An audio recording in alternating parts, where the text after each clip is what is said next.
ഈ political prisoners എന്നും അത് ഹാർഡ് കോർ ഒഫൻസ് ചെയ്തിട്ടുള്ള കൊലപാതകം ഉൾപ്പെടെ ഉള്ള കേസുകളിൽ പ്രതികളായിട്ടുള്ള ഇപ്പം കണ്ണൂർ സൈഡിൽ നിന്നൊക്കെ വലിയ നിഷ്ഠൂരമായിട്ടുള്ള കൊലപാതകങ്ങൾ നടത്തി ജയിലിലേക്ക് ചെല്ലുന്ന ആൾക്കാർക്ക് വളരെ ലിബറൽ ആയിട്ടുള്ള അവരോട് സമീപനം പുലർത്തിക്കൊണ്ട് ജയിൽ അധികാരികൾ അവർക്ക് എല്ലാ തരത്തിലുള്ള ആനുകൂല്യങ്ങളും അനുഭവിക്കുവാനുള്ള വഴി ഒരുക്കിയിട്ടുണ്ടെന്നുള്ള ജുഡീഷ്യൽ ഓർഡേഴ്സിൽ കേരള ഹൈക്കോടതിയുടെ ജുഡീഷ്യൽ ഓർഡേഴ്സിൽ റിഫ്ലക്ട് ചെയ്യപ്പെട്ടിട്ടുണ്ട്. അപ്പൊ ജയിലുകൾ എന്നൊക്കെ പറയുന്ന മാതൃകാപരമായിട്ട് ആർട്ടിക്കിൾ 14 അന്തസ് ഉയർത്തിക്കൊണ്ട് പ്രവർത്തിക്കുന്ന ഒരു സ്ഥാപനമാണ് എന്നൊന്നും നമുക്ക് പറയുവാൻ കഴിയില്ല.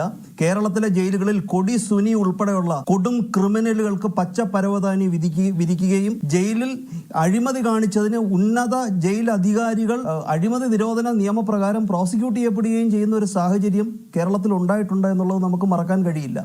ജയിലിൽ വേതനം കൊടുക്കണം, പക്ഷേ ആർട്ടിക്കിൾ 23 പറയുന്നത് എക്സോർബിറ്റന്റ് ആയിട്ടുള്ള റേറ്റ് അല്ല, അത് ബോണ്ടഡ് ലേബറോ സ്ലേവറിയോ ആണ് അത് അബോളിഷ് ചെയ്യുന്നത്. ഈ പറയുന്നത് പോലെ 350 രൂപ റെക്കമെൻഡ് ചെയ്തപ്പോൾ 168 രൂപയിൽ നിന്നും 620 രൂപയിലേക്ക് ഡിസ്പ്രപ്പോർഷനേറ്റ് ആയിട്ട് ഇൻക്രീസ് ചെയ്തത് നമുക്ക് ഒരു തരത്തിൽ എത്ര അനുകമ്പാപൂർണമായ സമീപനത്തിന്റെ പേരിലാണെങ്കിലും നമുക്കതിനെ ജസ്റ്റിഫൈ ചെയ്യുവാൻ കഴിയില്ല. ഇനി നാളെ ജയിലിൽ നിന്നും പുറത്തിറങ്ങുന്നവർക്ക് പെൻഷൻ വന്നാലും നാം അത്ഭുതപ്പെടേണ്ടതായിട്ടില്ല.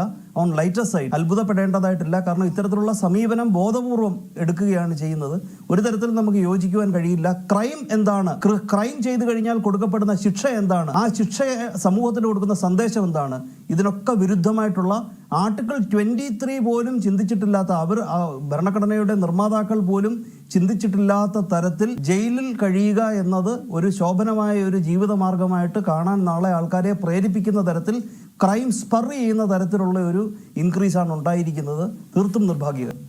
കേരളത്തിലെ ജയിലുകളിൽ പൊളിറ്റിക്കൽ ക്രിമിനൽസിന് പച്ചപ്പരവതാനി വിരിച്ചു കൊടുക്കപ്പെടാറുണ്ട് എന്നുള്ളത് ബഹുമാനപ്പെട്ട കേരള ഹൈക്കോടതിയുടെ നിരവധി ജുഡീഷ്യൽ ഓർഡേഴ്സിലൂടെ സെൻഷർ ചെയ്യപ്പെട്ടിട്ടുള്ള കാര്യമാണ്. അപ്പോൾ അങ്ങനെ വരുമ്പോൾ ജയിലുകളിൽ കഴിയുന്ന ആൾക്കാരോട് ഇത്തരത്തിൽ ഒരു ഡിസ്പ്രപ്പോർഷനേറ്റ് ആയിട്ടുള്ള ഒരു ലീനിയൻസി കാണിക്കുമ്പോൾ പൊളിറ്റിക്കലി വിജിലൻ്റ് ആയിട്ടുള്ള ഒരു സമൂഹം, കേരള സൊസൈറ്റിയുടെ ഒരു പ്രത്യേകത, അവർ ഇങ്ങനെയുള്ള വിഷയങ്ങളിൽ വളരെ സെൻസിറ്റീവ് ആയിട്ടുള്ള ഒരു സമൂഹമാണ്. അത് ചർച്ച ചെയ്യപ്പെടും. ASHA workers, they are volunteers.